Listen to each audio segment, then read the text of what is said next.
jam 7 pas ya. Oke. Baik, selamat pagi anak-anakku yang Bapak kasihi. Apa kabarnya? Bapak yakin, Bapak percaya pasti kalian ada dalam keadaan yang sehat-sehat ya. Iya kan? Iya dong. Liburan. Oke. Bapak siap-siap dulu ya. Nyalain laptop.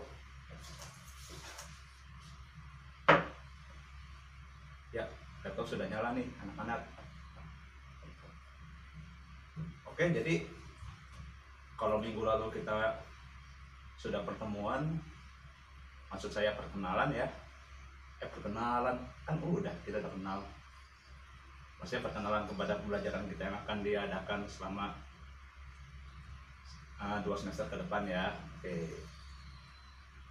Jadi ini pertemuan kedua ya. Oke, Bapak absen dulu ya.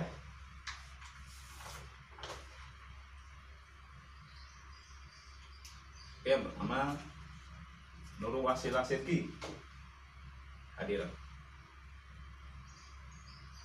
Nur Fikriyah hadir. Nur Zakiyah hadir. Banyak banget yang nama Nur ya. Lalu Muhammad Fajar. Oh, itu di belakang. Rizky Rifan dan Zaman. Oh, ada. Oke, Lydia Rospita Samosir. Wah, hadir. Luar biasa. Oke, baik, sudah ya, berarti sudah masuk semua. Ada yang nggak hadir? Oh, masuk semua, bagus. Oke, baik, sudah saya absen.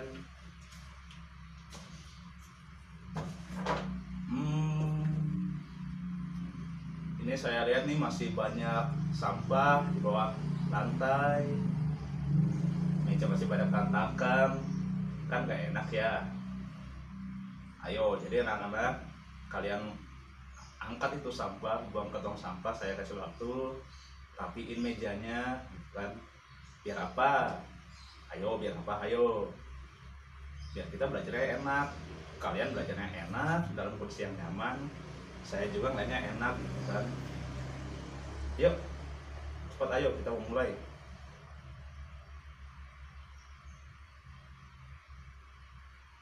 Sudah? Bagus. Tapi itu kayak ada yang yang masih tidur di belakang. Siapa tuh? Si Fajar baru aja, ini udah tidur aja. Bangun Jar, kita mau belajar kok. Oke, siap. Nah, mana ketua kelasnya? Ya, boleh pimpin dalam doa sebelum kita mulai belajar. Ya, silakan ketua kelas dipimpin dalam doa.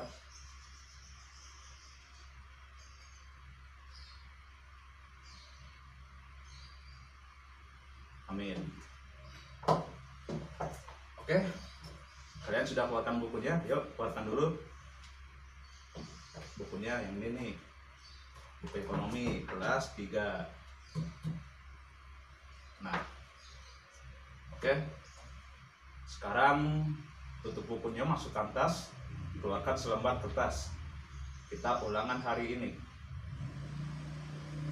Tapi bohong, ya. Enggak, saya bercanda, kita nggak ulangan.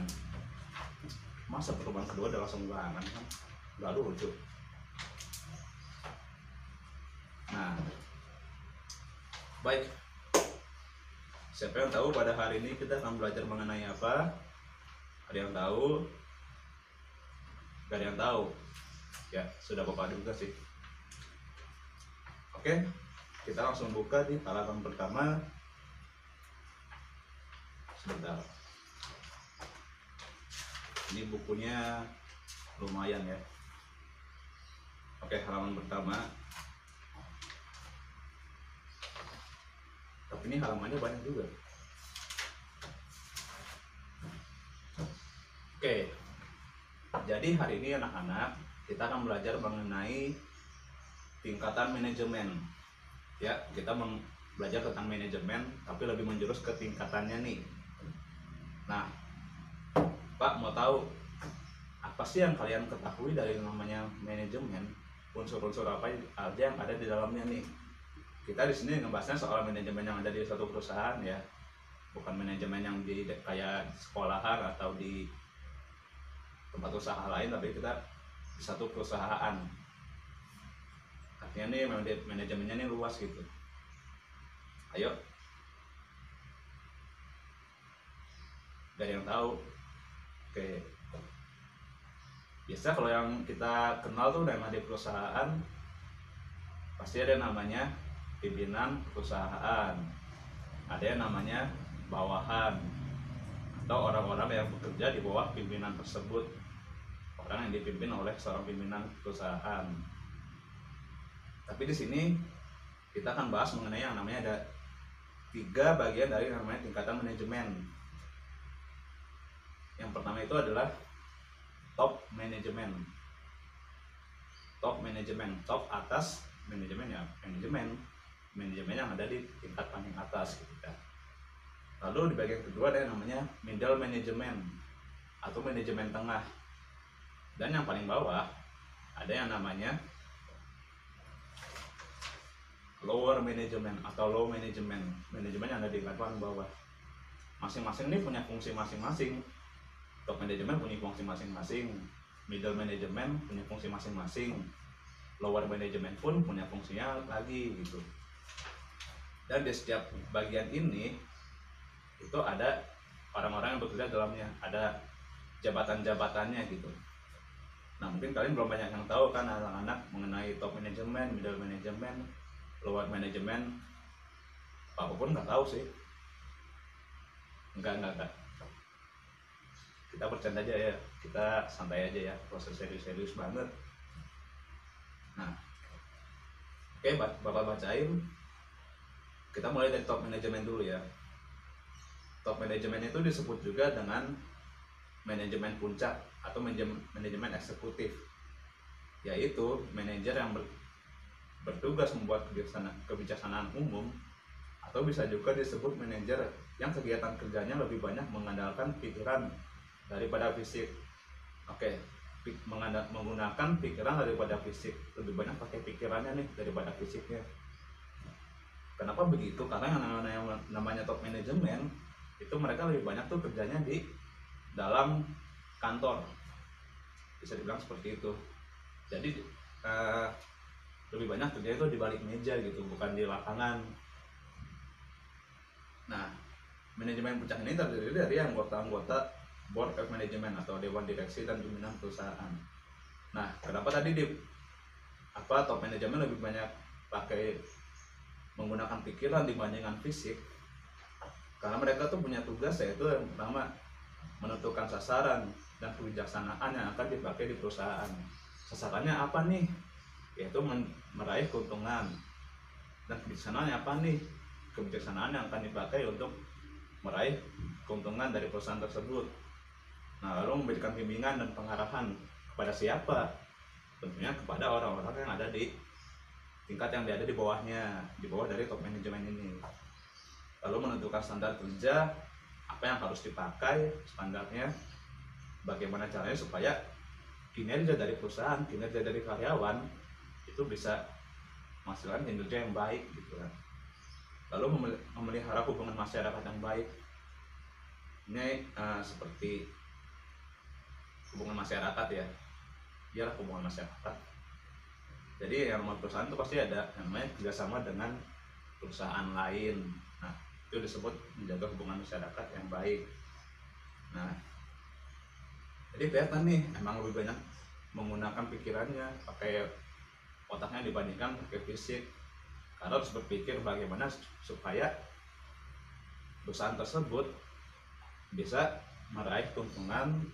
Tapi bukan itu doang nih, bukan itu saja nih anak-anak, juga bisa meraih, maksud saya bisa memelihara hubungan yang baik dengan perusahaan lain, dengan masyarakat. Itu apa yang namanya disebut dengan CSR, Corporate Social Responsibility. Misalnya nih, hubungan masyarakat yang baik ini, ketika ada suatu bencana di suatu daerah yang ada di sekitar perusahaan ini. Lalu perusahaan ini punya inisiatif nih untuk memberikan bantuan kepada daerah yang terkena bencana tersebut. Itu contoh dari memelihara hubungan masyarakat yang baik gitu. Lalu yang kedua ada middle management. Middle management itu adalah manajemen yang ada di bagian tengah nih. Oke, saya jelaskan ya. Jadi middle management disebut juga dengan manajemen menengah atau manajemen administrasi, yaitu manajemen yang bertugas untuk mengembangkan rencana-rencana operasi yang dibuat oleh manajer puncak. Manajemen menengah diantaranya adalah kepala-kepala bagian, serta kepala divisi dan kepala seksi. Nah, jadi yang namanya di perusahaan itu ada bagian-bagian juga ternyata. Ada divisi ini, divisi itu. Di situ ada kepala-kepala bagian sendiri, dan itu yang namanya middle management atau manajemen menengah. Nah, kegiatan kerja mereka tuh biasanya antara pikiran dan fisik hampir seimbang.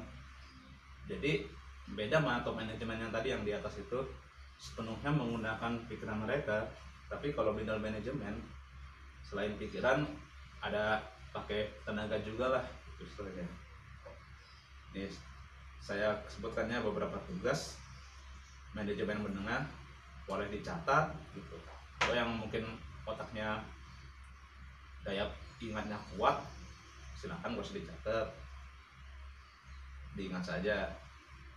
Oke, yang pertama adalah menginterpretasikan dan menjelaskan kebijaksanaan dari top manajemen. Nah, ini biasanya nih dijelaskan untuk kepada bagian-bagian dari anggota divisinya nih, gitu. Lalu yang kedua adalah memberikan perintah-perintah secara terperinci, berpartisipasi dalam pembuatan keputusan operasional, lalu melatih manajer-manajer yang lain. Nah, di sini kan tadi disebutkan bahwa di middle management itu ada yang namanya menggunakan pikiran dan fisik yang hampir seimbang. Oke, kalau kita lihat di poin yang keempat, tugasnya yaitu melatih manajer-manajer yang lain. Nah, orang kan kalau melatih itu kan pasti harus berpikir bagaimana caranya supaya orang yang dilatihnya tuh bisa berhasil, bisa mengikuti kegiatan pelatihan dengan baik, dan bagaimana dia juga pasti kan harus terjun langsung nih untuk melatih orang-orang yang dilatih ini. Tapi situ ada juga kegiatan fisiknya nih. Jadi mereka nggak sepenuhnya ada di dalam ruangan, tapi bisa juga terkadang di suatu waktu mereka harus keluar ruangan juga gitu. Jadi benar, emang bukan cuma mengandalkan sepenuhnya pikiran aja namanya middle management ini, tapi juga yang namanya menggunakan tenaga fisik juga. Oke. Lalu kita akan melihat yang dari lower management. Ya.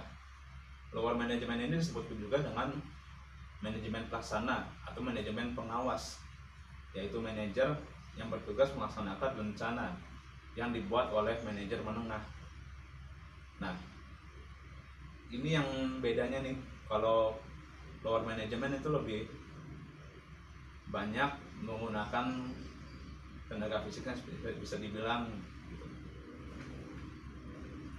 Para manajer pelaksana ini sering disebut sebagai pengawas atau penyelian tingkat pertama karena bertanggung jawab untuk mengawasi pekerja setiap hari, yang termasuk dalam golongan ini adalah kepala mandor perusahaan.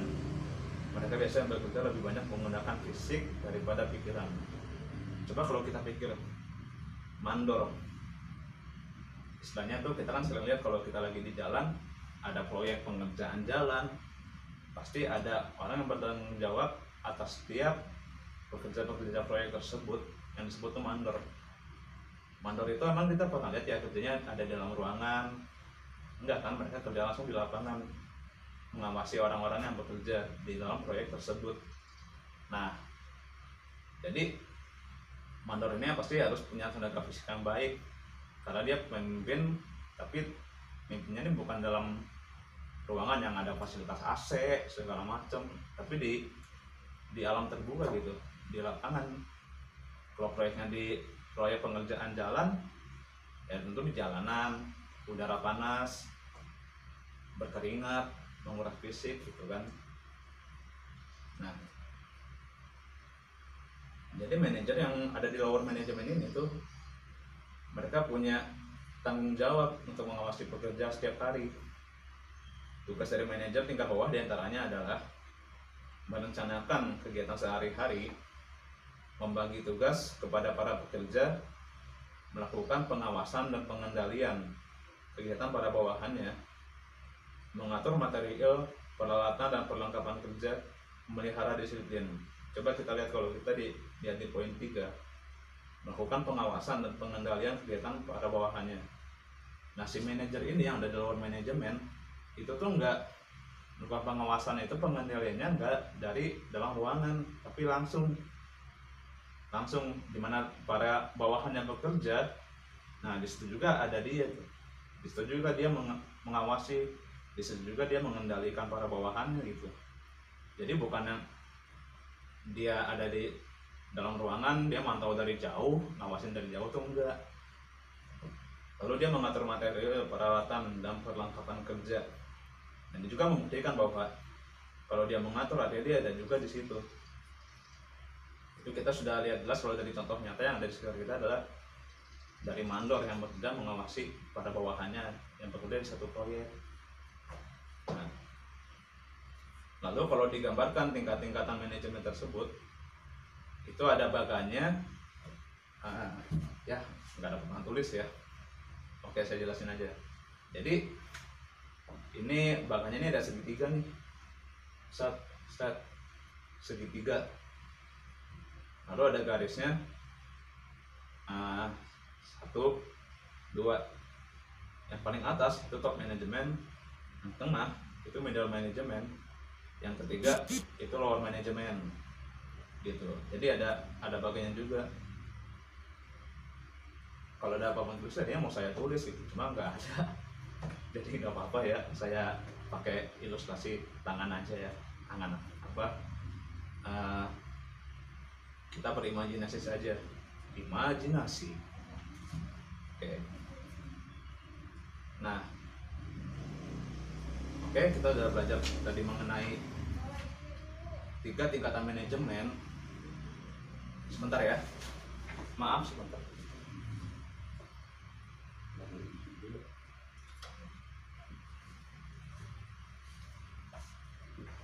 Ya, tadi ada yang nyari saya sebentar.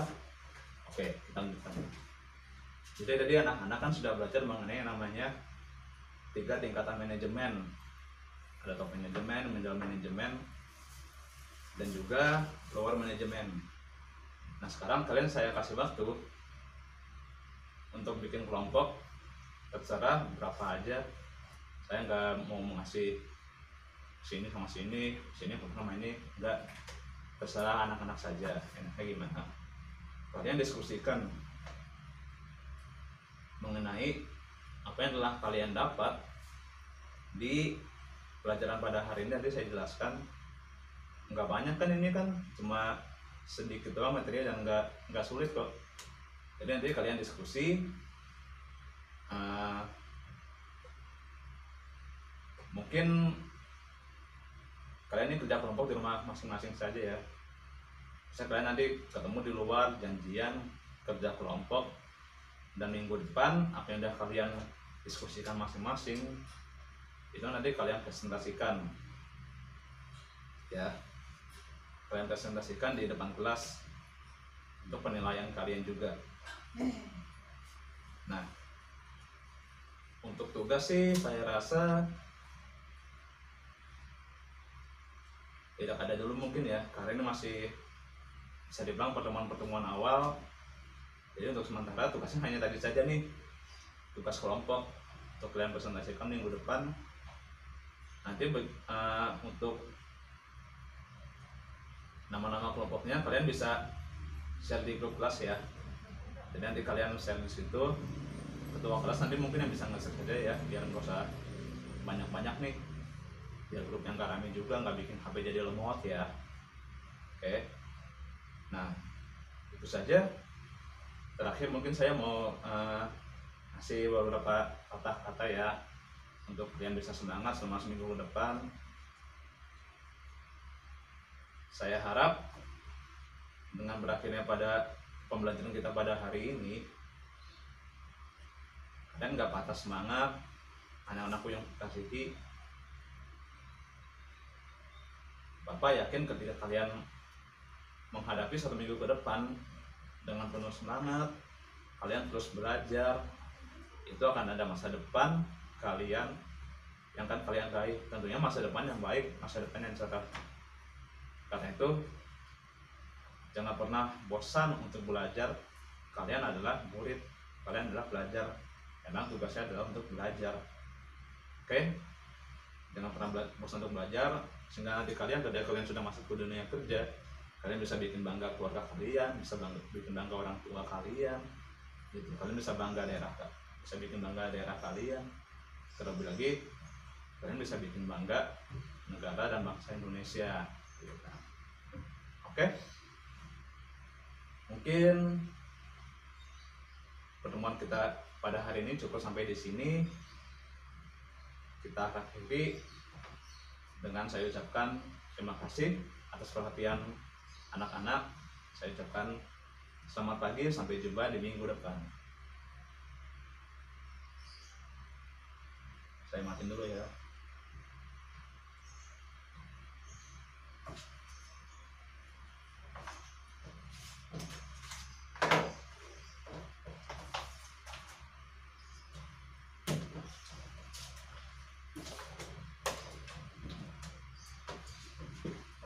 Selamat pagi.